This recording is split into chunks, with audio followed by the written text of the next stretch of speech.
Assalamualaikum warahmatullahi wabarakatuh. Perkenalkan kami dari kelompok 6 PKDK. Sini kami akan mempresentasikan yaitu etik dan legal dalam keperawatan. Perkenalkan nama saya Ismiatul Fadia dengan NIM 11300222089 dan bersama rekan-rekan Saya Siti Rahmawati dengan NIM 11300222038. Saya Eli Arnovi Ibrahim Manjau dengan NIM 11300220075. Saya Aisyah Safira Rahma dengan NIM 11300220083.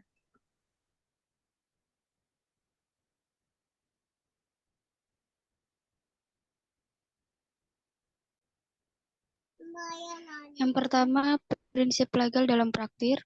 Yang kedua, aspek hukum dalam keperawatan. Yang ketiga, perlindungan hukum dalam praktik keperawatan. Lalu yang keempat, nursing advocacy. Yang kelima, pengambilan keputusan legal etis.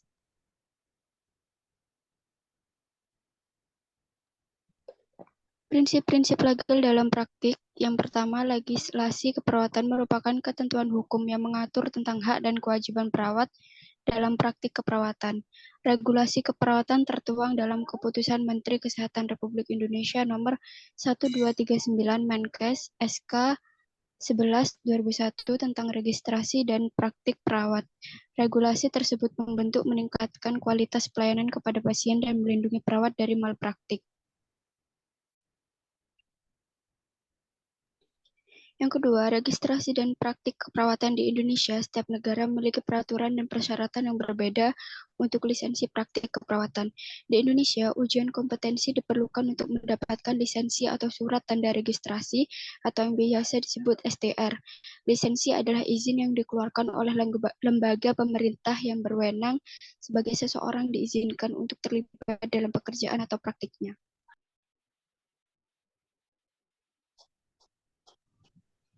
Isi prinsip legal dalam keperawatan. Yang pertama, malpraktik. Malpraktik adalah kesalahan atau kelalaian dalam kinerja profesional penyedia layanan kesehatan yang tidak sesuai dengan standar profesional dan prosedur operasi standar yang mengakibatkan kerugian serius bagi pasien sebagai akibat dari kesalahan atau kelalaian.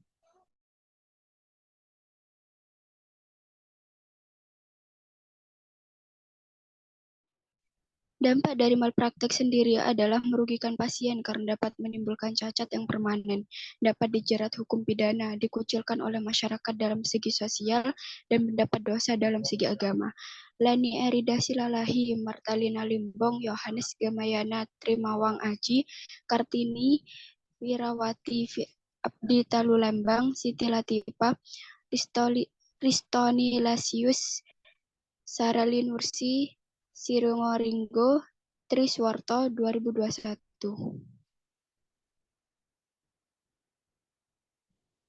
Cara terbaik bagi perawat untuk menghindari malpraktik adalah dengan mengikuti standar perawatan berbasis bukti, memberikan perawatan dengan tepat, dan berkomunikasi dengan penyedia layanan kesehatan lainnya, menghindari penyalahgunaan dengan membangun hubungan kepedulian dengan pasien dan dengan mendokumentasikan pengkajian, intervensi, dan penilaian perawatan secara menyeluruh. Kelalaian tidak sama dengan malpraktik. Dengan kata lain, malpraktik tidak selalu mengandung unsur kelalaian. Istilah malpraktik memiliki pengertian yang lebih luas daripada kelalaian, karena selain mengandung pengertian, kelalaian juga mencakup perbuatan disengaja atau kriminal praktis dan melawan hukum. Oleh karena itu, perbuatan tersebut dapat bersifat perdata atau pidana.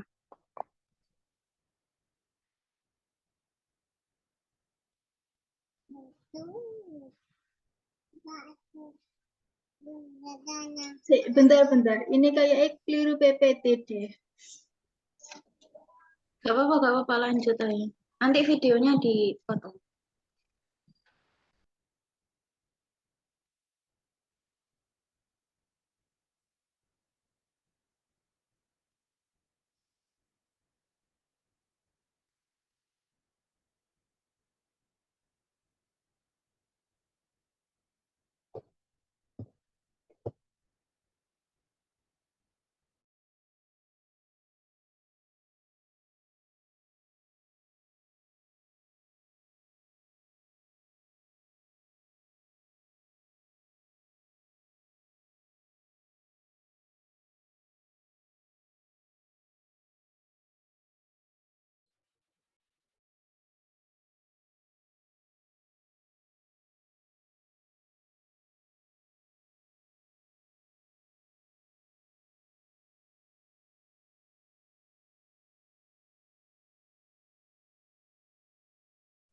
Bentuk-bentuk kelalaian antara lain sebagai berikut. Yang pertama ada malfeasance, yaitu melakukan tindakan ilegal atau tidak pantas atau tidak tepat. Yang kedua ada misfeasance, yaitu memilih tindakan keperawatan yang tepat tetapi dilaksanakan dengan tidak tepat. Dan yang terakhir ada non-feasance, yaitu tidak melakukan tindakan keperawatan yang merupakan tugas mereka. Aspek hukum dalam keperawatan. Hukum keperawatan adalah bagian hukum kesehatan yang menyangkut pelayanan keperawatan. Hukum keperawatan merupakan bidang pengetahuan tentang peraturan dan ketentuan hukum yang mengatur pelayanan keperawatan kepada masyarakat.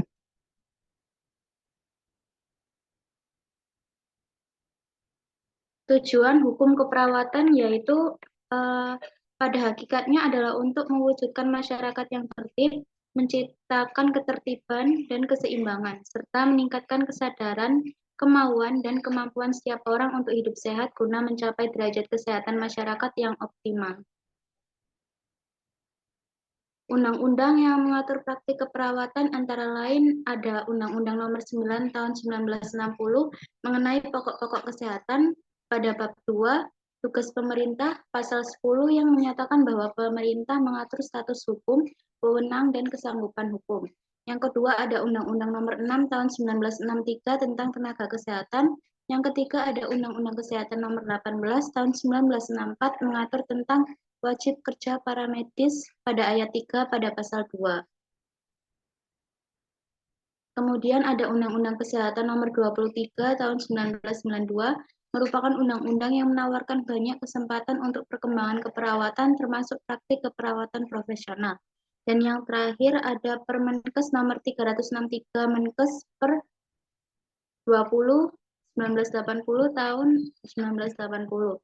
Pemerintah telah membuat pernyataan yang jelas tentang perbedaan antara keperawatan dan kebidanan.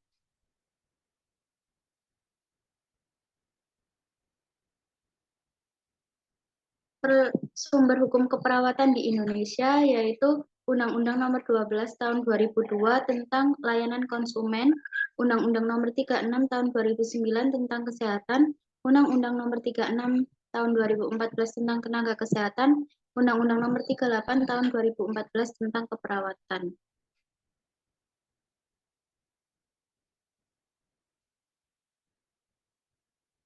Perlindungan hukum dalam praktik keperawatan. Dalam melakukan asuhan keperawatan, tenaga keperawatan yang profesional diharapkan dapat memanfaatkan prosedur sistem keperawatan yang berpedoman pada standar keperawatan dengan memperhatikan etik dan etika keperawatan dalam lingkup kewenangan dan tanggung jawabnya.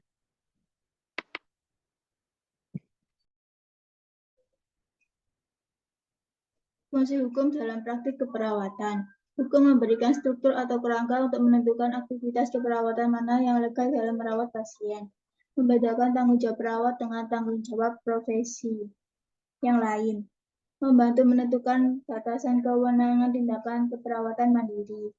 Membantu dalam mempertahankan standar praktik keperawatan dengan menetapkan posisi perawat memiliki akuntabilitas di bawah hukum. Pentingnya undang-undang praktik keperawatan. Pertama, karena alasan filosofis. Perawat telah memberikan kontribusi yang signifikan untuk meningkatkan kondisi kesehatan. Kedua, alasan hukum. Pasal 5 UUD 1945 menyatakan bahwa Presiden memiliki kekuasaan membuat undang-undang dengan persetujuan Dewan Perwakilan Rakyat. Ketiga, alasan sosial. Kebutuhan masyarakat akan pelayanan kesehatan, khususnya pelayanan keperawatan, semakin meningkat. Keempat, keadilan dan pemerataan masyarakat memerlukan pelayanan asuhan yang mudah dijangkau. Pelayanan asuhannya bermutu sebagai bagian integral dari pelayanan kesehatan dan memperoleh kepastian hukum dalam pemberian pelayanan asuhan. Perlindungan hukum dalam praktik keperawatan. Sebagai tenaga profesional, perawat bertanggung jawab atas keputusan dan tindakan mereka. Oleh karena itu, perawat membutuhkan perlindungan hukum dari dugaan kesalahan dan kelalaian, terutama dalam keadaan darurat. Di Indonesia, Undang-Undang Kesehatan Nomor 23 Tahun 1992 telah diterbitkan yang mengatur mengenai praktik keperawatan dan perlindungan terhadap tuntutan malpraktik. D. Nursing Advocacy. Salah satu fungsi dan peran perawat adalah menjadi advokat pasien. Dan advokat pasien sangat mendasar dan sentral dalam proses keperawatan. Sebagai peran utama pasien, advokasi merupakan bagian dari kode etik pasien.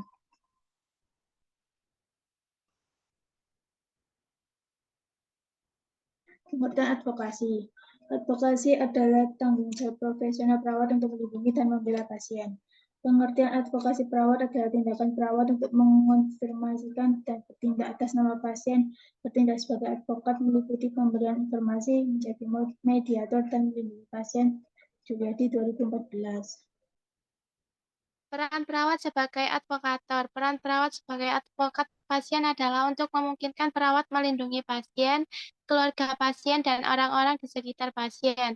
Hal ini memungkinkan perawat sebagai wali untuk menjaga lingkungan yang aman dan nyaman dan mengambil tindakan untuk mencegah kecelakaan yang tidak diinginkan dari hasil pengobatan, seperti memastikan bahwa pasien tidak alergi terhadap efek pengobatan. Telaumbanua 2019.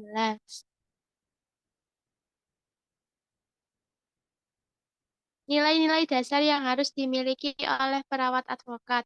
Menurut Kozir dan Erb 2004, untuk menjalankan perannya sebagai advokasi pasien, perawat harus memiliki nilai-nilai dasar, yaitu pasien adalah makhluk holistik dan otonom, berhak atas menentukan pilihan dan mengambil keputusan. Kedua, pasien berhak menjalin hubungan perawat-pasien berdasarkan saling menghormati, kepercayaan, kerjasama untuk memecahkan masalah yang berkaitan dengan masalah kesehatan dan kebutuhan medis, serta kebebasan berpikir dan berperan. Ketiga, perawat memiliki tanggung jawab untuk memastikan bahwa pasien tahu bagaimana menjaga kesehatan mereka. Pengambilan keputusan legal etis. Pengambilan keputusan merupakan suatu tindakan yang mencakup berbagai faktor yang perlu dipertimbangkan secara cermat oleh perawat, terutama yang berkaitan dengan masalah praktik klinis. Efek dari pengambilan keputusan yang tepat akan dibayar mahal, baik bagi orang yang membuat keputusan itu maupun bagi organisasi tempat mereka bekerja. Lubis 2017. Teori yang dapat digunakan untuk membenarkan keputusan etis. Teori teleologis dan deontologis. Teologi berasal dari kata telos yang berarti tujuan. Dalam hal ini, keputusan etis didasarkan pada tujuan yang ingin dicapai. Teori kedua adalah teori deontologi, sebuah konsep yang berfokus pada moralitas dan kewajiban. Teori ini sebagian besar telah berkembang menjadi prinsip-prinsip. Prinsip-prinsip etik tersebut meliputi prinsip pertama adalah keadilan, justice. Dengan kata lain, perawat memiliki kewajiban untuk memberikan asuhan sesuai dengan kebutuhan pasien. Prinsip kedua adalah asas menghormati autonomi. Ini berarti menghormati kemampuan individu yang memiliki harga diri dan martabat untuk membuat keputusan sendiri tentang hal-hal yang mempengaruhi mereka.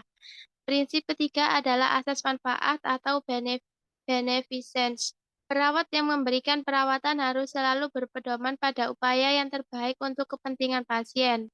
Prinsip keempat adalah tidak merugikan atau malevolence. Arti tidak memihak pasien. Non-malevolence adalah tidak menyakiti atau membahayakan orang lain. Prinsip kelima adalah asas kejujuran, veracity. Yang keenam, prinsip asas kerahasiaan atau confidentiality. Dengan kejujuran, perawat harus menjaga kerahasiaan pasien yang dirawatnya dengan itikat baik dan memiliki citra yang baik sebagai seorang profesional. Yang ketujuh, prinsip komitmen atau fidelity. Seorang perawat profesional harus memiliki komitmen yang kuat